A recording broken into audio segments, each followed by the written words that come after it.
एक बादशाह अपने 3 सिपाही को बुलाता है और तीनों को थैला पकड़ा के हुक्म देता है कि वो थैला भर के उनके बागात से फल तोड़ के लाए। तीनों सिपाही 3 तरफ निकल जाता है बादशाह के बागात में। पहला सिपाही जो एक बगीचे में पहुंचा और पहुंचने के बाद ये सोचने लगा कि बादशाह के महल में तो किसी चीज़ की कमी नहीं है, इतने उम्दा उम्दा लजीज लजीज फल है, तो इस फल की ज़रूरत क्या होगी। हो सकता है कि बादशाह सिर्फ देखे कि थैला भरा हुआ है कि नहीं। तो उसने पहले थैले में घास फूस पत्ती वगैरह भर लिया, उसके बाद थोड़ा सा फल उसके ऊपर ले लिया। दूसरा वजीर वो भी जब दूसरे बगीचे पे पहुंचा तो वो भी वैसा ही किया। उसके दिमाग में ये ख्याल आया कि बादशाह के महल में तो उम्दा उम्दा फल है, बादशाह तो इस फल को खाएंगे नहीं, शायद हो सकता है कि वो सिर्फ देखेंगे।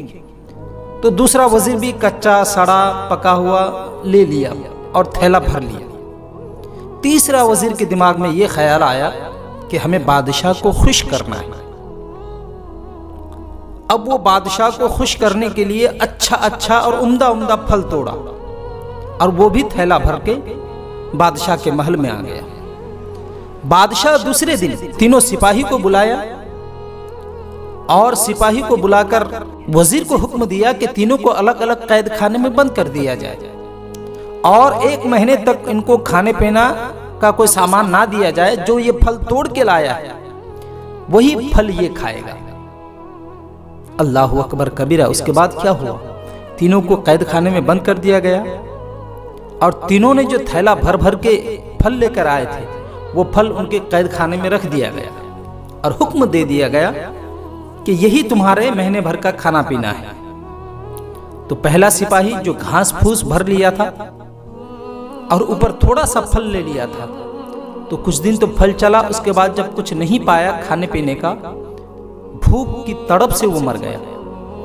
दूसरा सिपाही जो कच्चा सड़ा हुआ और पक्का फल ले लिया था, उसका भी कुछ दिन चला, उसके बाद जब सड़ा हुआ गला हुआ फल खाने लगा तो तबीयत खराब हो गई, वो भी मर गया।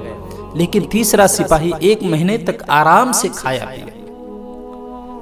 दोस्तों, ठीक इसी तरह अल्लाह तबारक ताला ने हमें भी एक थैला देकर भेजा और वो थैला है अमल का। रब का हुक्म है कि ऐ मेरे बंदे, मैं तुम्हें एक अमल का थैला दे रहा हूं, उस अमल के थैले को भर के लाना। अब ये तुम्हारी मर्जी है कि उस थैले में नेकी भर के लेके जाओगे या गुनाह भर के लेके जाओगे। अगर नेकी भर के लेके जाओगे तो कब्र में भी राहत मिलेगी, हश्र में भी सुकून मिलेगा, और अगर गुनाह भर के लेके जाओगे ना कब्र में आराम मिलेगा ना हश्र में सुकून मिलेगा। इसीलिए दोस्तों, अपने अमल को सुधारें।